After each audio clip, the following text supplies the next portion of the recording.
Two coworkers, same office, same salary, same city.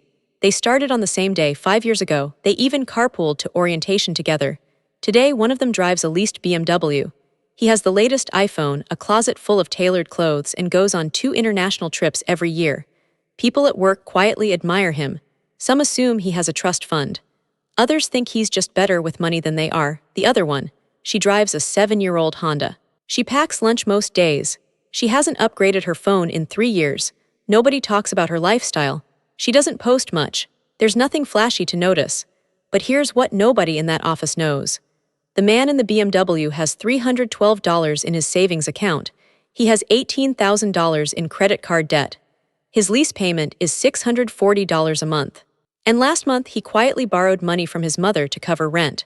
The woman with the old Honda, she owns 2 rental units. She has a 6-month emergency fund.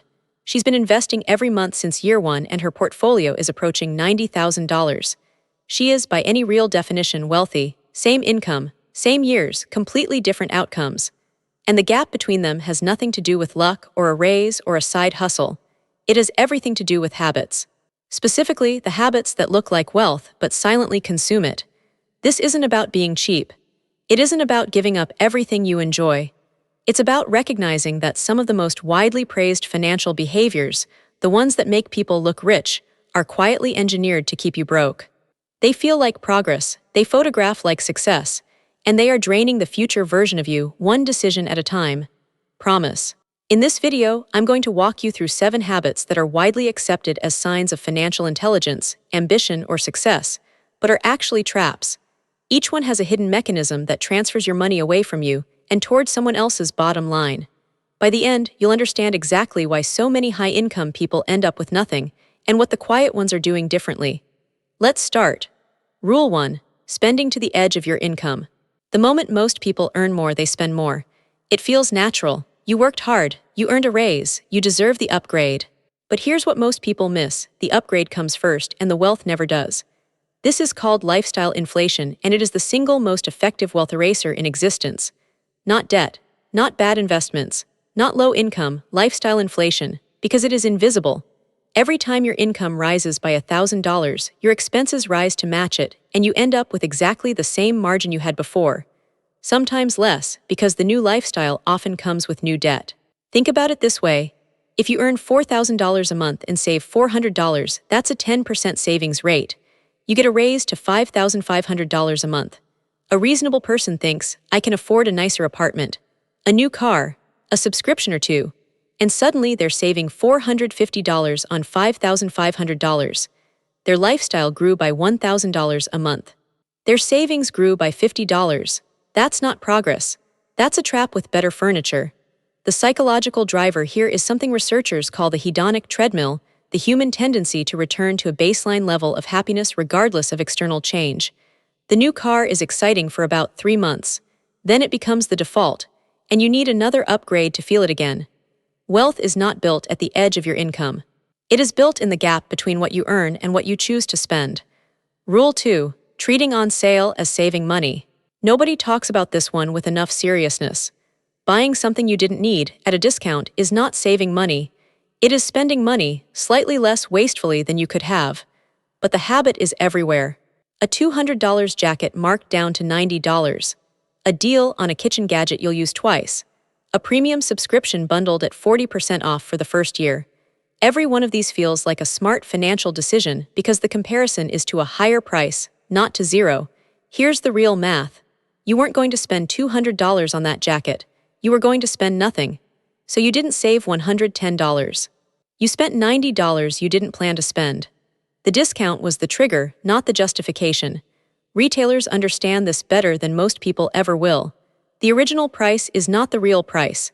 It is a psychological anchor designed to make the discounted price feel like a gift. And it works not because people are foolish, but because the brain is wired to respond to contrast, not value. The habit to build instead is simple but difficult. Before any unplanned purchase, on sale or otherwise, ask one question. Was this on my list before I saw the price? If the answer is no, the discount is irrelevant. Rule 3. Leasing or financing a car to drive what you can afford. This one will make some people uncomfortable. The car you drive is the single most socially visible financial decision you make. And because of that, it is the most exploited. Dealerships, manufacturers, and advertisers have spent decades turning cars into identity so that what you drive communicates who you are, what you've achieved, and what you deserve. The result is that most people make car decisions emotionally and justify them financially. A $640 monthly lease payment on a $45,000 vehicle over 3 years is $23,040 spent. At the end, you own nothing. You hand the car back. And then, because you've adapted to that level of vehicle, you lease another one at the same price or higher. This is a recurring wealth drain that resets every 3 years, for life. The hidden consequence is almost never calculated. That same $640 per month, invested at a modest 8% annual return, becomes $28,000 in 3 years. Over 10 years, it's over $117,000. The car owner spent $76,800 over those same 10 years on transportation and owns nothing. The gap between those two people at the end of a career is not a small number. It gets worse. The social pressure to maintain the image means the cycle almost never breaks voluntarily. The car becomes the floor. Every future vehicle decision starts from that level. A car is a depreciating asset. It is not an investment. It is not an identity. And the quietest wealthy people in every city will tell you nobody actually cares what you drive as much as you think they do. Rule 4. Dining out as a lifestyle, not an occasion. This habit is rarely called out because it hides behind language like self-care, convenience, and quality of life. The average person who eats out frequently isn't spending $15 here and $22 there. They're spending $800 to $1,200 a month when you add coffee runs, delivery fees, tips, and weekend meals. That's a number that most people would reject if asked directly because they've never added it up. Here's what's actually happening beneath the surface. The decision to eat out isn't usually about hunger or enjoyment. It's about energy, habit, and social ritual. It feels active. It feels like living. And because food is a necessity, the expense never triggers the same scrutiny as a new gadget or a clothing purchase. But $1,000 a month is $12,000 a year. In 10 years, that's $120,000 before accounting for the compounded investment value of that money. Nobody thinks about it that way because no single meal feels like $120,000, but the accumulation is silent and relentless. The correction here isn't deprivation. It's intentionality. Eating out as a deliberate occasion carries joy. Eating out as a daily default carries a bill you'll never fully see. Rule 5. Using credit card rewards as a financial strategy. This one has a brilliant marketing angle, which is why it's so widely believed. Earn points. Get cashback, travel for free. The credit card rewards ecosystem is presented as a way to extract value from a system, to play the game smarter than the average person. But here's what most people miss. The rewards model only works for one type of person, someone who pays their full balance every month without exception and who would have made those same purchases in cash. For everyone else, and that is the majority of cardholders, the rewards are not a benefit. They are a bribe. Research has consistently shown that people spend more with a card than with cash. The psychological friction of handing over physical money is removed. Spending becomes abstract. And the 2% cashback you're celebrating is easily swallowed by the 4-8% premium you paid on things you wouldn't have bought with cash in hand. The math is rarely kind to the person who thinks they're winning.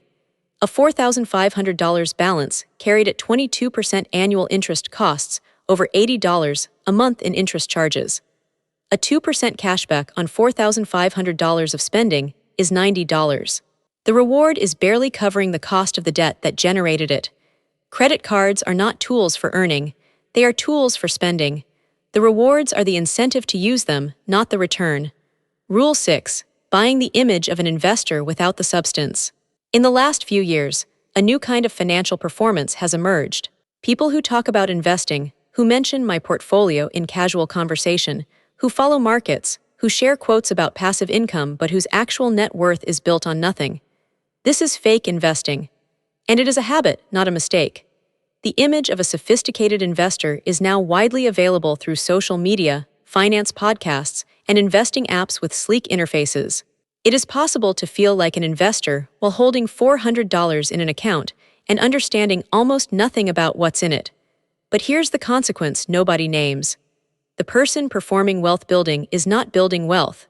They're consuming content about wealth building, which creates a psychological sense of progress, and that feeling reduces the urgency to actually act. It is the financial equivalent of watching workout videos without going to the gym. Real investing is quiet. It is automatic. It is often boring. It does not require a personality or a social media presence.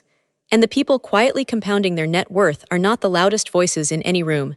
I'm not done yet, because the deepest version of this habit is people who invest only in things that make for good conversation. Crypto, meme stocks, the next big thing. Not because they've analyzed the opportunity, but because it's interesting to talk about. That is speculation dressed as strategy, and it almost always ends the same way.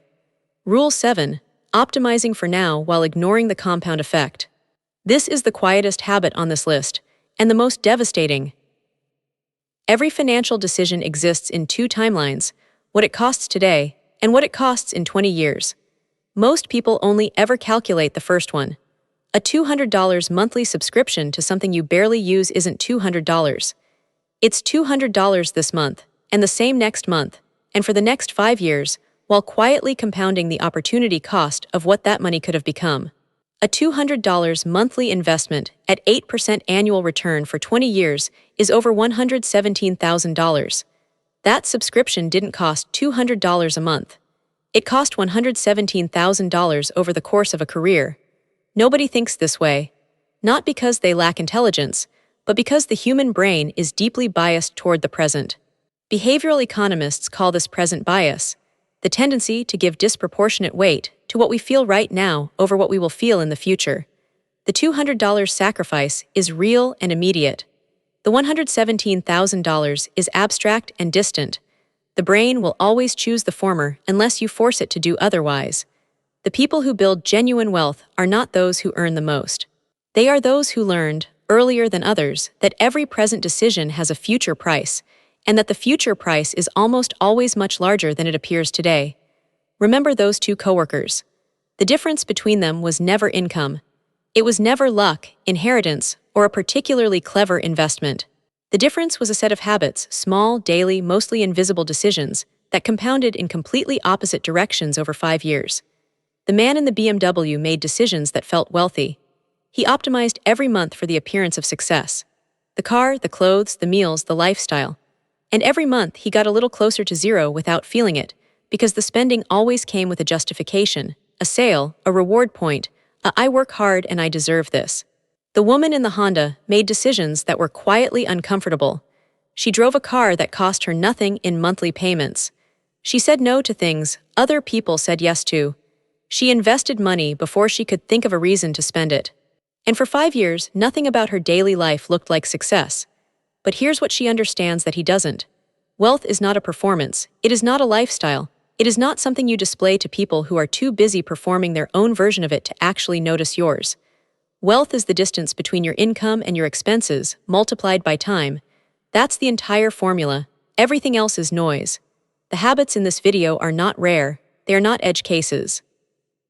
They are the default setting for most people with a rising income and a social media feed. And the fact that they feel responsible, intelligent, and even sophisticated is exactly what makes them so difficult to see. The person who sees them clearly is the person who stops optimizing for how they look and starts optimizing for where they're going.